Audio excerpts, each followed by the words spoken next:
নমস্কার বন্ধুরা, আজ বলছি আমাদের সবার প্রিয় ভারতের স্বাধীনতা সংগ্রামের অপরাজেয় মূর্ত প্রতীক নেতাজি সুভাষচন্দ্র বসুর কথা। দেশ ও বরেণ্য মহানায়ক নেতাজি সুভাষচন্দ্র বসুর জীবনে তার অন্তর্ধানের মতোই সমান গভীর রহস্য হলো তার জীবনে আরেকটি অধ্যায়, বিবাহ এবং সন্তান। যদিও আমরা বাঙালিরা তথা সমগ্র ভারতবাসীরা অনেকেই এখনো বিশ্বাস করি না যে তিনি কোনোদিন কারো প্রেমে পড়েছিলেন অথবা কাউকে তিনি গোপনে বিবাহ করেছিলেন। বিশ্বাস করি না তার কোনো স্ত্রী ও কন্যার অস্তিত্ব। অনেক পণ্ডিত মানুষেরা যেমন বিশ্বাস করেন নেতাজি জার্মানিতে সিক্রেটলি ম্যারেজ করেছিলেন, ঠিক তেমনি বহু বুদ্ধিজীবী বাঙালি তথা ভারতবাসীরা আজও এটাই বিশ্বাস করেন যে তিনি চিরকুমার, তিনি চির অবিবাহিত ছিলেন। কোনো বিদেশিনীকে সুভাষচন্দ্র বসু কখনই বিবাহ করেননি। এই ব্যাপারে সত্য মিথ্যা মিলিয়ে বহু গুজব ছড়িয়ে আছে সমাজে। গুজব বাদ দিয়ে শুধু তথ্য প্রমাণগুলি বিশ্লেষণ করলে তবেই আসল সত্যটা সবার পরিষ্কারভাবে বোঝা সম্ভব হবে। বন্ধুরা, প্রথমেই জানা যাক কিভাবে নেতাজির গোপন বিবাহের কাহিনীটির সূত্রপাত হলো। 1945 সালের বিতর্কিত বিমান দুর্ঘটনায় নেতাজির রহস্যময়ভাবে অন্তর্ধান ঘটে। ঠিক সেই ঘটনার প্রায় 2 বছর পরে ভিয়েনায় বসবাসরত ডাক্তার আব্দুল হাফিজ আকমাত নামক একজন কেমিস্ট সর্বপ্রথম জওহরলাল নেহরুকে একটি বিস্তারিত চিঠির মাধ্যমে নেতাজি সুভাষচন্দ্র বসুর বিবাহ সংক্রান্ত খবর দেন। এরপর নেহেরু একটি চিঠির মাধ্যমে এই খবরটা দেন সর্দার বল্লভভাই প্যাটেলকে, এবং নেহেরু চিঠিতে আরো লিখলেন তিনি যেন বেলজিয়ামে অবস্থিত নাথালাল পারিক, যিনি সুভাষচন্দ্র বসুর খুবই ঘনিষ্ঠ ছিলেন, তার কাছ থেকে পুরো বিষয়টার সত্যতা জানার চেষ্টা করেন। এরপর বল্লভভাই প্যাটেল নাথালাল পারিককে একটি চিঠি লেখেন এবং সেখানে তিনি উল্লেখ করেন নাথালাল যেন এই পুরো বিষয়টার সত্যতা খুঁজে বের করেন এবং তার চিঠি দিয়ে জানান। এরপর ভারতের স্বাধীনতা দিবসের একেবারে প্রাক্কালে 1947 সালের 11ই আগস্ট এবং 13ই আগস্ট নেতাজির মেজদাদা শরৎচন্দ্র বসু ভারতের ভাবী প্রধানমন্ত্রী জওহরলাল নেহেরু এবং ভাবী স্বরাষ্ট্রমন্ত্রী তথা উপপ্রধানমন্ত্রী বল্লভভাই প্যাটেলের কাছ থেকে একটি রোমাঞ্চকর খবর পেলেন। কি খবর? না, নেতাজি নাকি গোপনে এমিলি সেঙ্কেল নামক একজন অস্ট্রিয়ান মহিলাকে বিবাহ করেছেন এবং তাদের নাকি একটি কন্যা সন্তানও আছে। নেতাজির বিধবা পত্নী এমিলি সেঙ্কেল ও একমাত্র কন্যা সন্তান অনিতা বসু অস্ট্রিয়ার রাজধানী ভিয়েনা শহরে অত্যন্ত গোপনে নিভৃতে বসবাস করছেন। চাঞ্চল্যকর এই খবরটা শুনে শরৎচন্দ্র বসুর একেবারে আকাশ থেকে পড়ার মতো অবস্থা হলো। তার স্পষ্ট সন্দেহ হলো যে পুরো বিষয়টাই একটা গভীর চক্রান্ত। নেতাজির গগনচুম্বী জনপ্রিয়তা এবং ঐশ্বরিক ভাবমূর্তিকে কালিমালিপ্ত করার জন্যই এই সমস্ত খবর রটান। তিনি জানতেন জাতীয় কংগ্রেসের একাধিক নেতা সুভাষচন্দ্রের নেতৃত্ব এবং জনপ্রিয়তায় প্রবলভাবে ঈর্ষান্বিত ছিলেন এবং এরা সুযোগ পেলেই সুভাষচন্দ্রের ক্ষতি করবেন, তাকে বিকৃত করবেনই। ভারতবর্ষ স্বাধীন হওয়ার ঠিক পরপরই এই চাঞ্চল্যকর খবরটি সারা ভারতে ছড়িয়ে পড়েছিল নিমেষের মধ্যেই। ফলে সুভাষচন্দ্র বসুর নামে গোপনে জঘন্য সব গুজব রটিয়ে পড়েছিল যে তিনি নাকি এক বিদেশিনীর অসহায়তার সুযোগ নিয়ে নিজের কামনা বাসনা চরিতার্থ করেছেন এবং পরিশেষে তাকে পরিত্যাগ করেছেন। তাই তো এই সব খবরের সত্যতা জানতে 10 এপ্রিল 1948 সালে শরৎচন্দ্র বসু ভিয়েনায় বসবাসরত নেতাজির বিধবা স্ত্রী এমিলি সেঙ্কেলের সাথে যোগাযোগ করলেন চিঠির মাধ্যমে। এমিলি সেঙ্কেলের তথ্য অনুযায়ী তিনিও নাকি নেতাজির বিমান দুর্ঘটনার ঠিক খবর পাওয়ার পরই 12ই মার্চ 1946-এ সুভাষচন্দ্রের প্রিয় মেজদাদা শরৎচন্দ্র বসুকে একটি চিঠি লিখেছিলেন, যা প্রথমত শরৎচন্দ্র বসুর কাছে গোপন করেছিল ব্রিটিশ সরকার। শরৎচন্দ্র বসু এই চিঠিটি হাতে পেয়েছিলেন প্রায় 2 বছর পরেই 1948-এ ভিয়েনা যাত্রার পূর্বে। এই চিঠির বিবরণ অনুযায়ী এই অস্ট্রিয়ান এমিলি সেঙ্কেলের কাছ থেকেই আমরা জানতে পারলাম প্রেমিক সুভাষচন্দ্রের কথা। তিনি জানালেন সুভাষচন্দ্র বসু যখন ইউরোপ সফর করছিলেন তখন 1934-এ অস্ট্রিয়ার ব্যাড গেস্টাইন শহরে ডক্টর মাথুর নামে একজন কমন ফ্রেন্ডের মাধ্যমে তার সঙ্গে প্রথম পরিচয় হয় সুভাষচন্দ্রের।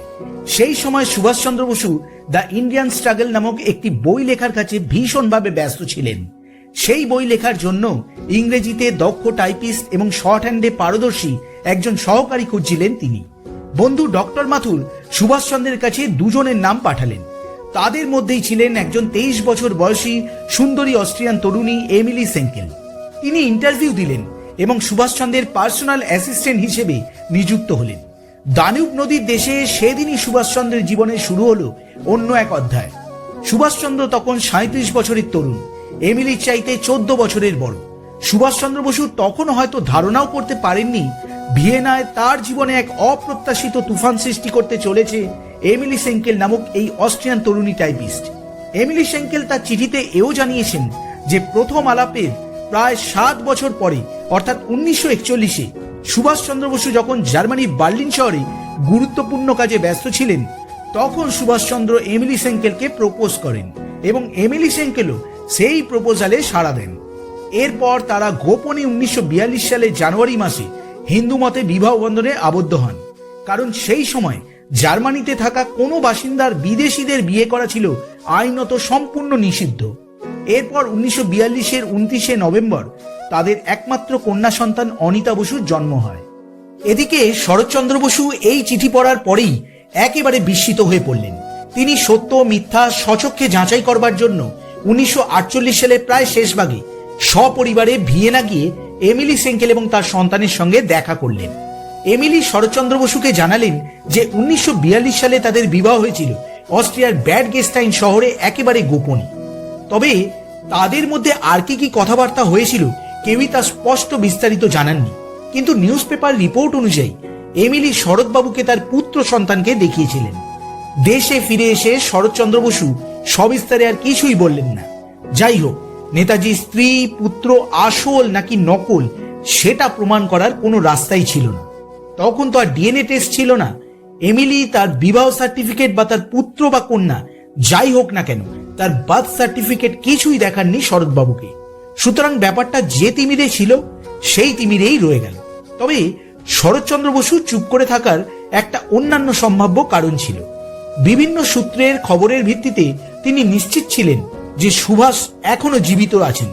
এমনকি কর্নেল হাবিবুর রহমান, যিনি নেতাজির বিতর্কিত বিমানযাত্রার সহযাত্রী ছিলেন, তার সঙ্গে কথা বলার পরও শরৎচন্দ্র চিৎকার করে বলেছিলেন, হি ইজ টেলিং লাইজ, ও মিথ্যা কথা বলছে।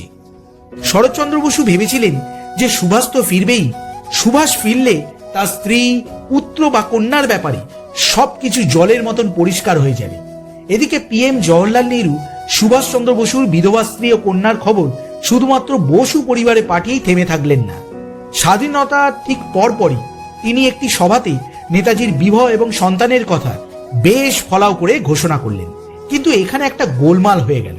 তিনি শরৎচন্দ্র বসুকে যে কন্যা সন্তানের কথা বলেছিলেন 2 বছর আগে, তা হঠাৎ করে এই সভাতে কিভাবে পুত্র সন্তান হয়ে গেল? তার আবার 1949 সালে 8 বছর বয়সও হয়ে গেল। এ কি কাণ্ড, কি বিভ্রান্তি! নেহরুজির এই চাঞ্চল্যকর তথ্য ঘোষণার ঠিক পরপরই দিকে দিকে সংবাদপত্রে নিন্দার ঝড় শুরু হলো।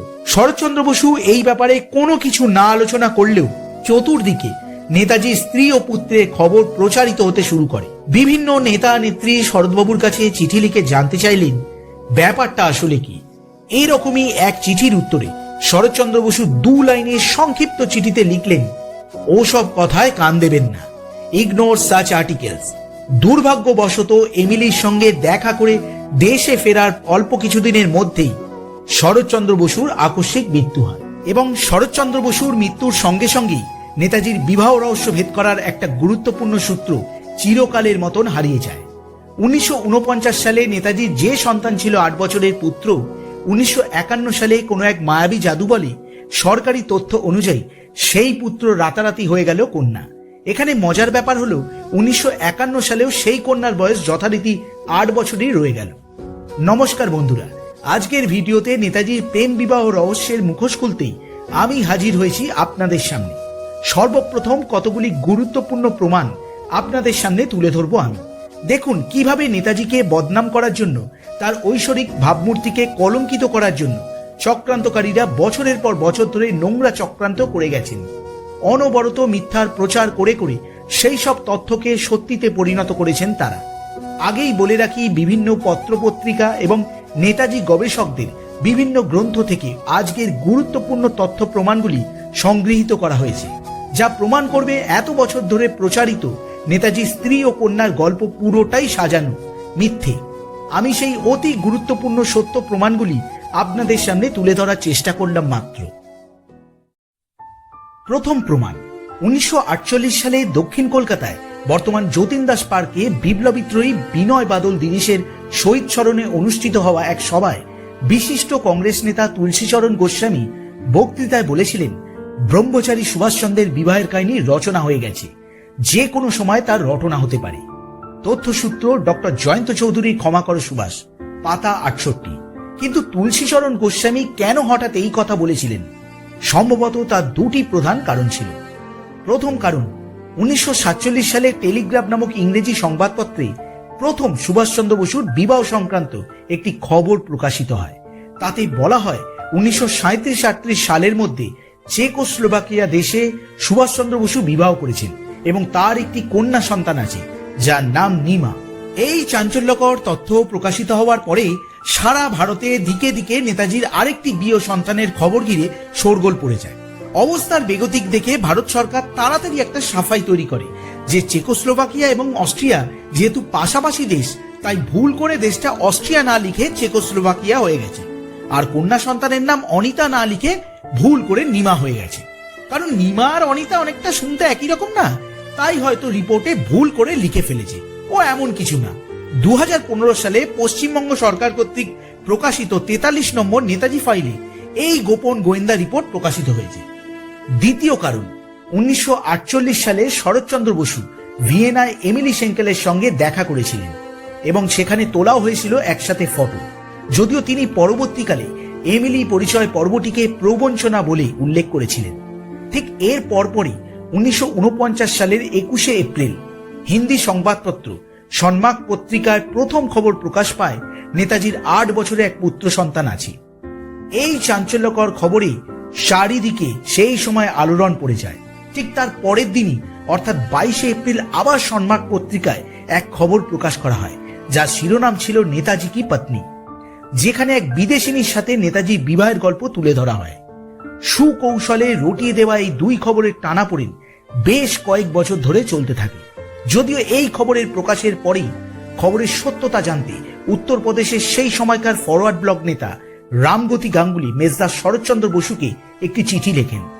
উত্তরে শরৎচন্দ্র বসুও তাকে লিখেছিলেন, এমন সংবাদকে উপেক্ষা করুন, অর্থাৎ এই খবরের কোনো সত্যতা বা গুরুত্ব নেই। 2016 সালে নেতাজি ফাইল প্রকাশিত হবার পরেই এই সব চিঠিও পাওয়া গেছে। 1950 সালে ফেব্রুয়ারিতে শরৎচন্দ্র বসুর আকস্মিক প্রয়াণের পরে রাস্তা আরো পরিষ্কার হয়ে যায়। এরপর আনন্দবাজার পত্রিকায় কিছু বিভ্রান্তিকর খবর প্রকাশিত হয়, যার একটির সাথে অন্যটির কোনো মিলই ছিল না। 12/4/1951তেই আনন্দবাজারে প্রকাশিত হয় সুভাষচন্দ্রের সাথে এমিলি সেঙ্কেলের বিবাহ হয় 1941 সালে।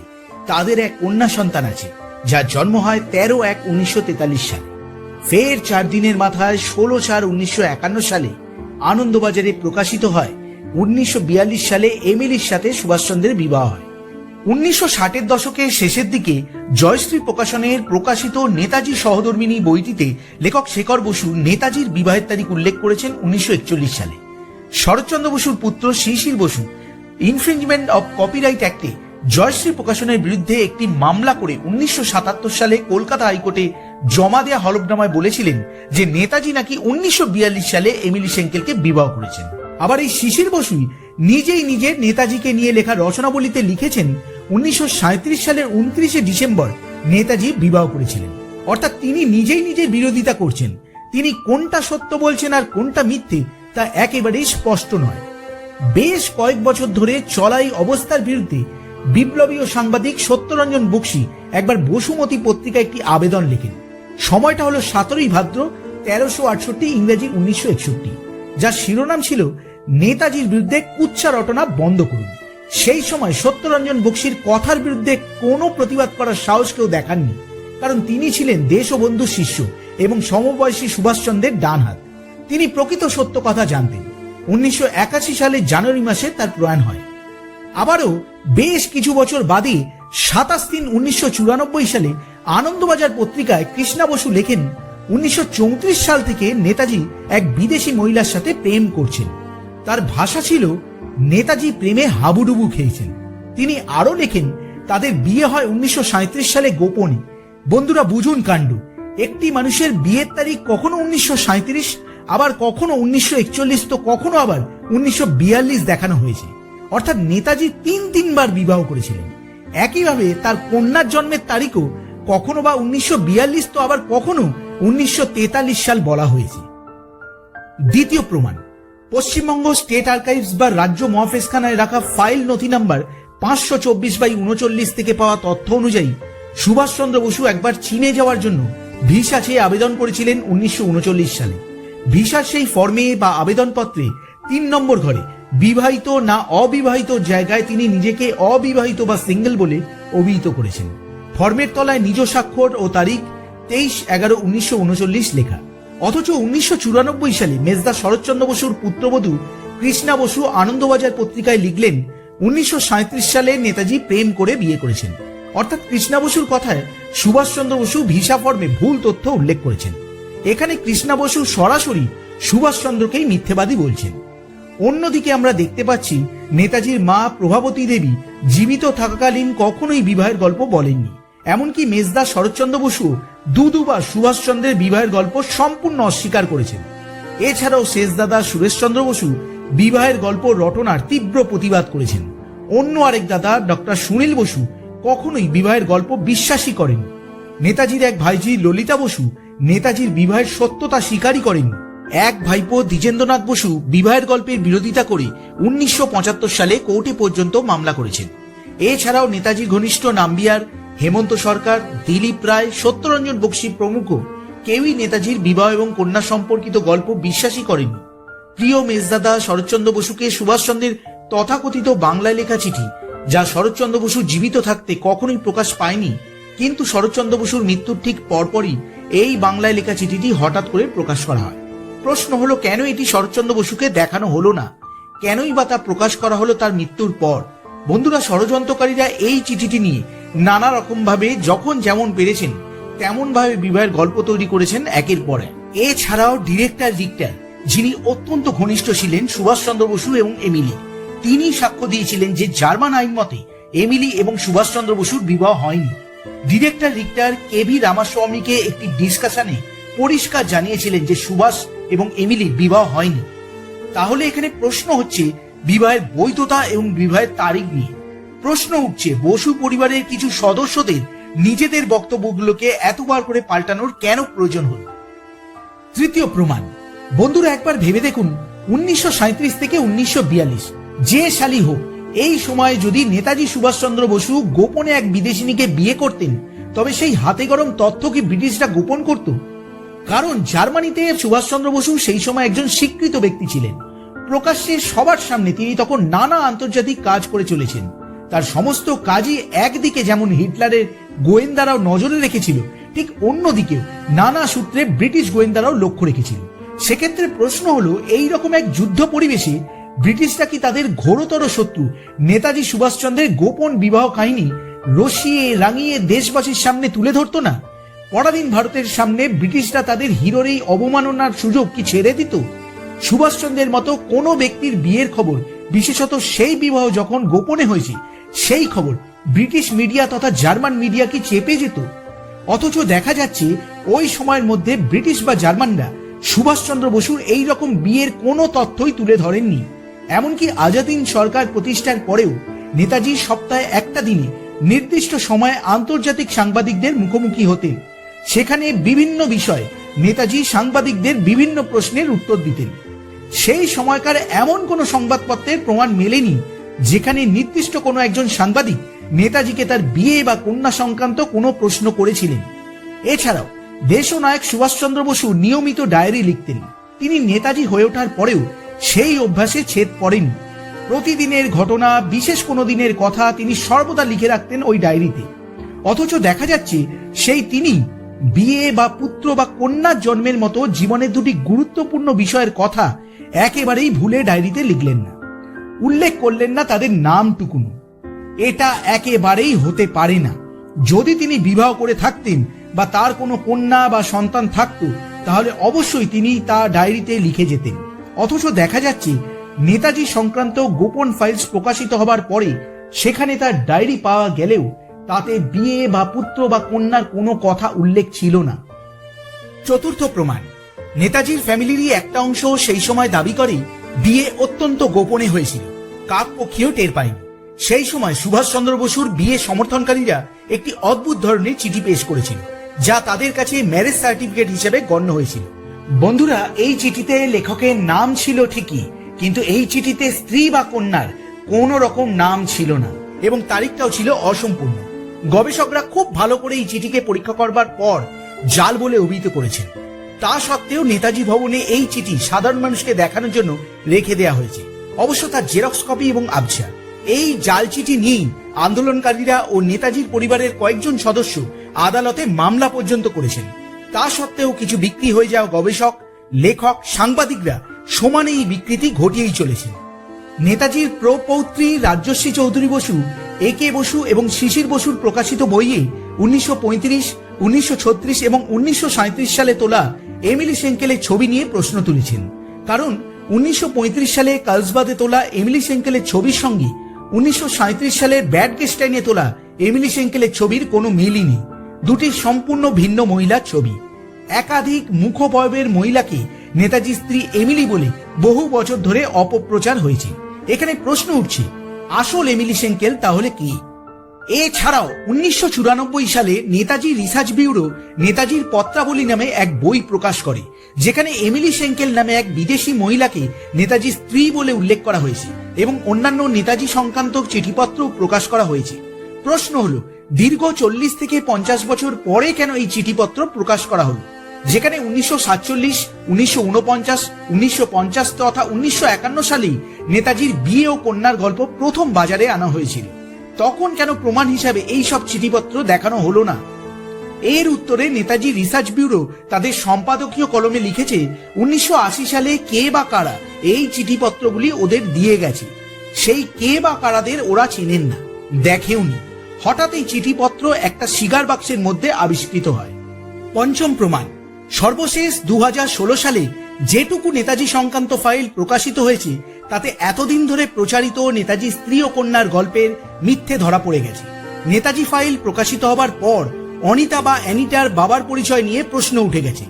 অনিতা বা অ্যানিটার যে জার্মান জন্ম সার্টিফিকেট পাওয়া গেছে সেখানে বাবার নাম বা পরিচয় ঘরে লেখা আছে অজ্ঞাত। এমিলি সেঙ্কেলের দেওয়া অনিতা বা অ্যানিটার জন্ম সার্টিফিকেটের ইংরেজিতে অনুবাদ করা হয়েছে, যেখানে শিশু কন্যার নাম অ্যানিটা ব্রিজেট সেঙ্কেল। আবার ফাইলে একটি বাংলা চিঠিও প্রকাশ করেছে, যেখানে এমিলি লিখেছে যে ওই শিশুকন্যার বাবার নাম সুভাষচন্দ্র বসু, তাই শিশুকন্যাটিকে বসু পদবি দেয়া হোক। কিন্তু বাংলা চিঠিতে এমিলির যে স্বাক্ষর দেয়া আছে, গবেষকরা তা পরীক্ষা করে দেখে বলেছেন এটা সম্পূর্ণ নকল। 2016 সালের পরে অনিতা বা অ্যানিটা নিজেও তার পরিচয় লিখেছেন প্রফেসর ডক্টর অ্যানিটা ব্রিজেট পাফ, মানে অনিতা বা অ্যানিটা বিবাহ সূত্রে স্বামী মার্টিন পাফের পাফ পদবীর সাথে নিজের ব্রিজেট পদবী ব্যবহার করেছেন।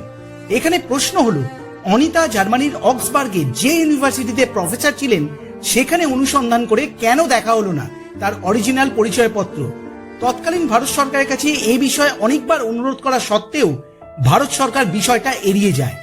এমনকি অনিতা যখন ভারতে এসেছিলেন তখন তার বার্থ সার্টিফিকেটও চাওয়া হয়েছিল, কিন্তু শত অনুরোধেও তিনি তা দেখাননি। এছাড়াও 2016 সালে প্রকাশিত নেতাজি ফাইলে স্বাধীনতা সংগ্রামী তথা উত্তরপ্রদেশের কংগ্রেস নেতা তথা পশ্চিমবঙ্গের প্রাক্তন রাজ্যপাল ত্রিভুবন নারায়ণ সিংয়ের বেশ কিছু চিঠি পাওয়া গেছে, যাতে দেখা যাচ্ছে তিনি নেতাজির শেষ অবস্থা এবং বিবাহ বা কন্যার গল্পের সত্যতা জানতে চেয়ে চেনা জানা অনেককেই চিঠি দিয়েছিলেন। সেই রকমই 30/8/1979 সালের একটি চিঠিতে দেখা যাচ্ছে স্বাধীনতা সংগ্রামী সংগঠনের প্রধান অরুণ ঘোষ তাকে জানাচ্ছেন অ্যানিটা আসলে ভিয়েনায় দ্বিতীয় বিশ্বযুদ্ধে নিহত কর্নেল পি ব্রিজেটের কন্যা। পি ব্রিজেটের মৃত্যুর পরে এই কন্যার জন্ম এবং এই কন্যার জন্মের 3 মাসের মাথায় কন্যার মা মিসেস ব্রিজেট মারা যান। প্রতিবেশী এমিলি সেঙ্কেল কন্যাটিকে মানুষ করেন, যদিও সেঙ্কেল পদবি কন্যাটিকে দেয়া হয়নি। অরুণ ঘোষ চিঠিতে রাজ্যপালকে অনুরোধ করলেন ভারত সরকারের কাছে এ ব্যাপারে আরো তথ্য চাওয়া হোক। ত্রিভুবন নারায়ণ সিং ব্যাপারটা আরো নিশ্চিত হতে সরাসরি ভারতের স্বরাষ্ট্র মন্ত্রকের কাছে গোপন চিঠি লিখলেন 1/9/1979 সালে। চিঠিতে তিনি জানতে চান নেতাজির বিবাহ এবং কন্যা থাকার প্রকৃত সত্য কি। দীর্ঘ 6 মাস পরে 6/2/1980 সালে যখন তিনি পশ্চিমবঙ্গের রাজ্যপাল হিসেবে নিযুক্ত হন, তখন ভারতের স্বরাষ্ট্র মন্ত্রক তাকে চিঠি দিয়ে জানায় নেতাজি সুভাষচন্দ্র বসুর কোনো বিদেশিনীর সঙ্গে বিবাহ বা তার ফলে কোনো কন্যা থাকার তথ্য ভারত সরকারের কাছে নেই। এই সব চিঠিপত্রের প্রমাণ কলকাতা মহাফেজখানায় নেতাজি ফাইলে রাখা আছে। এত কিছুর পরেও বেশ কিছু অপ্রকাশিত ব্যক্তিগত প্রশ্ন কিন্তু থেকেই যাচ্ছে। প্রথম প্রশ্ন, নেতাজি তার সমস্ত কথা, সমস্ত পরিকল্পনার কথা দাদা শরৎচন্দ্র বসুকে সবসময় জানাতেন। তাহলে তিনি কেন তার নিজের বিয়ের কথা বা সন্তানের কথা দাদার কাছে গোপন করলেন? দ্বিতীয় প্রশ্ন, শরৎচন্দ্র বসুকে বাংলায় লেখা সুভাষচন্দ্রের স্বীকারোক্তি তিনি বিবাহ করেছেন এমিলিকে, সেই চিঠিটি বা গেল কোথায়? তৃতীয় প্রশ্ন, এমিলিকে প্রতি মাসে 32,000 টাকা এবং অ্যানিটাকে 3,000 টাকা করে কেন দেওয়া হয়েছিল সেই সময়? এছাড়াও শুনতে পাওয়া যায় যে চেক মহিলার সাথে নেতাজির নাম জড়ানো হয়েছিল তাকেও নাকি প্রতি মাসে সেই সময় 30 পাউন্ডের খাদ্য সামগ্রী পাঠানো হতো বম্বে থেকে। প্রশ্ন হলো, এটাও কি ষড়যন্ত্রের অংশীদারি ভাগ নাকি? চতুর্থ প্রশ্ন, শরৎচন্দ্র বসুর এক পুত্রের সাথে এমিলির ঠিক কেমন সম্পর্ক ছিল? এরকম প্রশ্নের কারণ সেই পুত্রের ছেলেমেয়েরা এমিলিকে ঠাকুমা বা দিদিমা না বলে আন্টি বলে ডাকতেন কেন? পঞ্চম প্রশ্ন, 80-র দশকে প্রজাতন্ত্র দিবস অনুষ্ঠানে অতিথি হিসাবে থাকা অ্যানিটা পাফকে ইন্দিরা গান্ধীর পুত্র রাজীব গান্ধী সরাসরি নেতাজির মেয়ে না বলে নেতাজির নাতনি বলে কেন সম্বোধন করেন? ষষ্ঠ প্রশ্ন, যে জওহরলাল নেহরু 1948 সালে ভারতের কোনো সরকারি অফিস, আদালত বা থানায় নেতাজির ফটো রাখা যাবে না বলে ফরমান জারি করেছিলেন, তিনি কিনা নেতাজির মেয়ে অনিতাকে সরকারি খরচে সাড়ম্বরে আমন্ত্রণ করে ভারতে নিয়ে এসে নিজের বাসভবনে রেখেছিলেন। প্রশ্ন হলো কেন? শেষমেশ একটা গুরুত্বপূর্ণ প্রশ্ন উঠে আসছে যে নেতাজির গোপন বিয়ে নিয়ে যখন এত বিতর্ক উঠছে, তখন তার কন্যা যখন ভারতে এসেছিলেন তখন তার ডিএনএ টেস্ট করে সত্য উদ্ঘাটনের চেষ্টা কোনোভাবেই করা হলো না কেন? এই সব গুরুত্বপূর্ণ তথ্য প্রমাণ থাকার পরেও প্রেম কাহিনী বিয়ে কন্যার মিথ্যে প্রচার হয়েই চলেছে। বিয়ে সংসার করা কোনো অপরাধ নয়, কিন্তু যে ব্যক্তি বিয়েই করেননি তার সাথে জোর করে বিবাহ ও কন্যার গল্প জুড়ে দেয়া শুধু অপরাধ নয়, এক মহাপাপ। আজ সবকিছুই জলের মতন পরিষ্কার। নেতাজি ছিলেন আজীবন ব্রহ্মচারী, ভারত মাতার মুক্তিযোদ্ধা। তার হৃদয়ে কোনোদিনও বিয়ের স্বপ্ন গড়ে ওঠেনি, কারণ ভারতবর্ষ ছিল তার কাছে ডিভাইন মাদারল্যান্ড। দেশ মাতাকে পরাধীনতার শৃঙ্খল থেকে মুক্ত করাই ছিল যার জীবনের একমাত্র ব্রত। সেই মহান বীর যোদ্ধাকে জানাই আমার শতকোটি প্রণাম। উপযুক্ত তথ্য প্রমাণের মাধ্যমে এই নোংরা চক্রান্তে জবনিকা পতন অবশ্যই হওয়া দরকার। একজন বাঙালি তথা ভারতবাসী হিসেবে আশা করি একদিন ইতিহাসের পাতা থেকে সত্য উদ্ঘাটিত হবেই। এই আশা রেখে নেতাজি সুভাষচন্দ্র বসুকে সশ্রদ্ধ প্রণাম জানিয়ে আজকের আলোচনা আমি এখানেই শেষ করছি।